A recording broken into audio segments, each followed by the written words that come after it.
이 네 가지를 확실히 걸을 수만 있어도 웬만한 사람들보다 글 잘 쓴다 소리 들으실 거예요.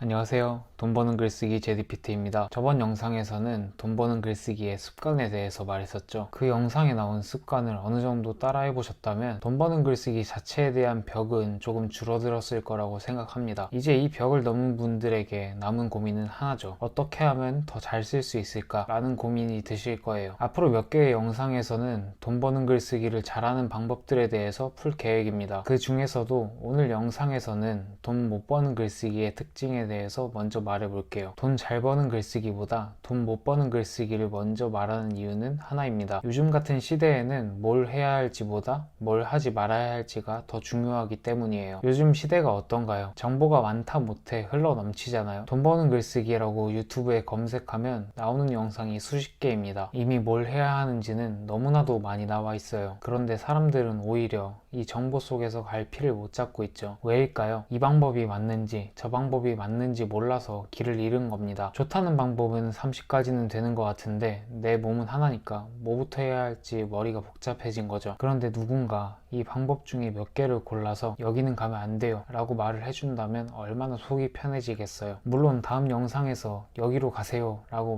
말씀드리겠지만 우선 안 되는 것부터 확실히 거르고 시작하자고요. 제가 말씀드릴 돈 안 되는 글쓰기 방법은 4가지 정도가 있습니다. 제 생각에 이 4가지를 확실히 걸을 수만 있어도 웬만한 사람들보다 글 잘 쓴다 소리 들으실 거예요. 특히 오늘 말씀드릴 4번은 아무리 강조해도 지나치지 않을 정도로 중요한 거니까요. 꼭 끝까지 집중해 주시길 바랍니다. 언제나 그렇듯 바로 본론으로 들어가죠. 돈 안 벌리는 글쓰기의 특징 4가지는 첫 번째, 문장이 길다. 두 번째, 나만 아는 단어를 쓴다. 세 번째, 주제가 여러 개이다. 네 번째, 누구를 위한 글인지 알 수가 없다 입니다. 첫 번째, 문장이 길다부터 알아볼게요. 제가 가장 중요하게 생각하는 부분 중에 하나이고 독자들이 가장 싫어하는 것 중 하나입니다. 이 사진은 제가 예전에 썼던 글들인데 보기만 해도 아찔하죠. 문장이 길면 독자들은 답답해합니다. 무슨 말을 하려는 건지 한눈에 좀 들어왔으면 좋겠는데 한눈에 들어오지도 않고 이해도 잘 안 되니까요. 독자들은 답답하거나 이해가 잘 안 되는 글을 만나면 본능적으로 나가고 싶다는 생각을 해요. 그리고는 바로 뒤로 가기를 누르죠. 이렇게 한번 나간 독자는 다시는 그 블로그에 들어오지 않을 가능성이 큽니다. 한 명의 독자를 완전히 놓치는 꼴이기 때문에 저는 이 문장의 길이를 정말 중요하게 생각해요. 그래서 저는 어떤 글을 쓰던 2줄 이상, 모바일 기준으로는 3줄 이상을 넘기지 않으려고 합니다. 그런데 이런 걸 의식하더라도 글쓰기만 시작하면 문장이 계속 길어지시는 분들이 있죠. 특히 처음 글을 쓰시는 분들이라면 더 할 테고요. 이런 분들은 글쓰기를 할 때 아예 모바일 버전에서 쓰시거나 창을 줄여놓고 쓰시는 것을 권장드려요. 아무래도 가로 길이가 짧다 보니까 글을 조금만 써도 줄이 확확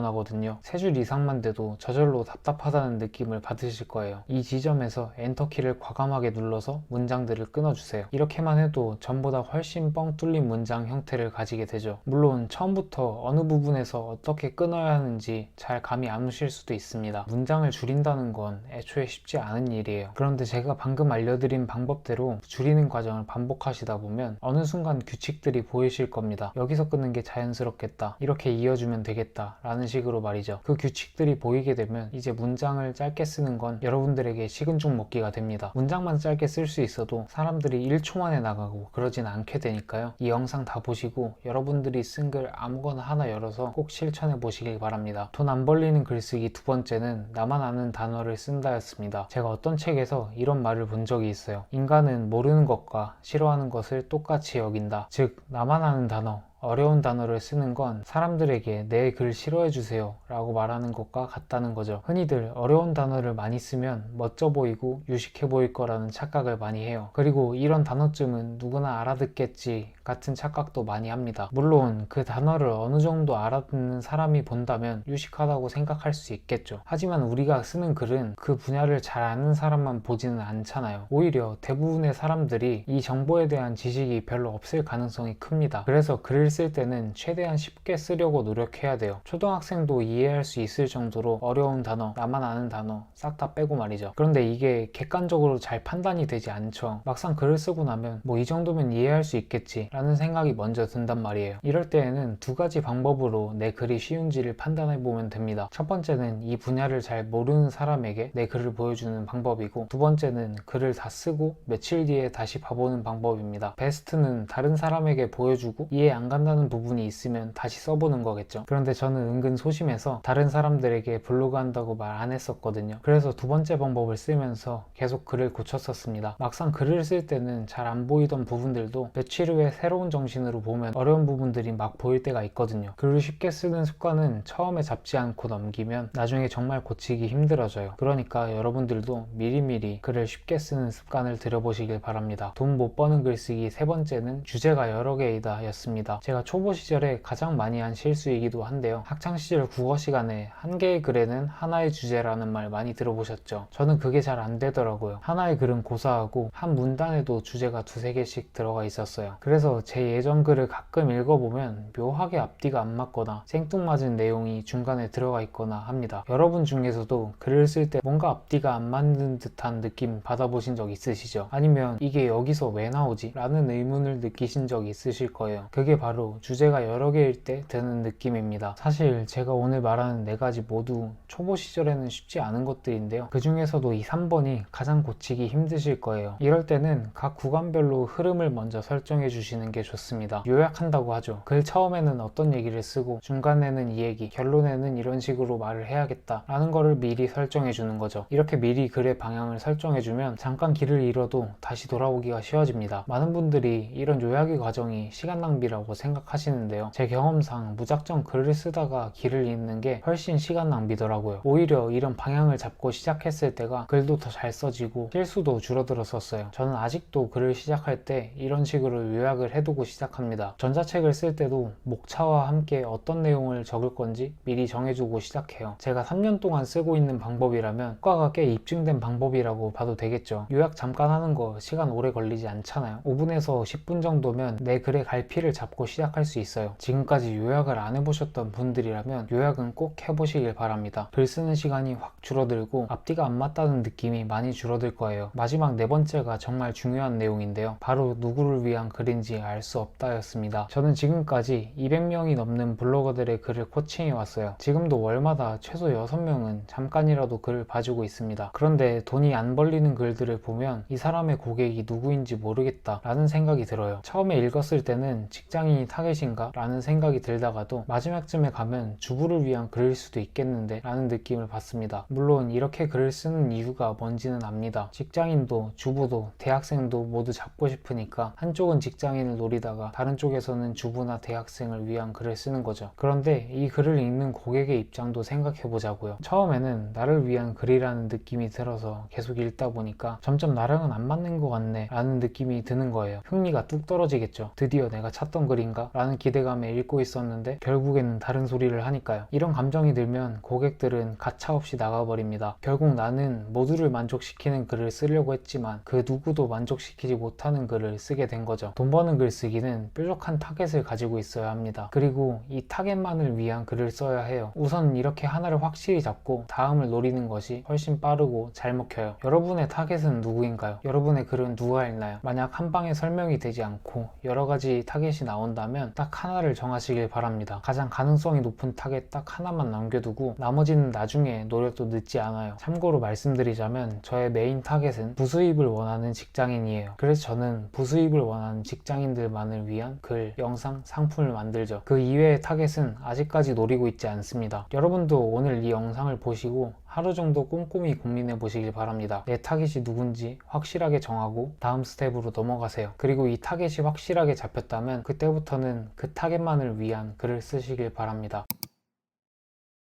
오늘은 돈 못 버는 글쓰기의 특징에 대해서 얘기해봤어요. 그리고 이런 돈 못 버는 글쓰기를 탈출하기 위한 방법들도 말해봤습니다. 저는 아직도 글을 쓸 때 이 네 가지를 꼭 점검해줘요. 글이 길지는 않았나, 나만 아는 단어를 쓰진 않았나, 주제는 한 가지인가, 내 글을 보는 사람을 위한 글인가, 그리고 이 네 가지를 모두 만족시킨 후에 글을 발행하죠. 제가 모든 영상에서 실행을 강조하잖아요. 그런데 이번 영상은 특히나 실행이 중요합니다. 제가 오늘 알려드린 네 가지는 절대 쉽지 않은 내용들이에요. 그냥 영상 몇 번 돌려보고 머릿속으로만 생각하면 절대 내 것이 되지 않습니다. 아무 글이라도 좋으니까 오늘 말씀드린 네 가지 적용해보고 직접 고쳐보시길 바랍니다. 이 네 가지만 확실하게 걸을 줄 아셔도 여러분들은 웬만한 사람보다 글을 잘 쓰고 계실 테니까요. 다음 영상에서는 돈 버는 카피라이팅 순서에 대해서 말해보도록 할게요. 이렇게 하면 안 돼요 라는 거를 말했으니 이렇게 하세요 라는 것도 말해야겠죠. 다음 영상도 노하우들 많이 가져올 테니까요. 기대해 주시길 바랍니다. 더 자세한 정보를 원하시는 분들은 하단에 링크 참고해 주시고요. 오늘 영상은 여기서 마무리하도록 하겠습니다. 영상 봐주셔서 감사합니다. 안녕.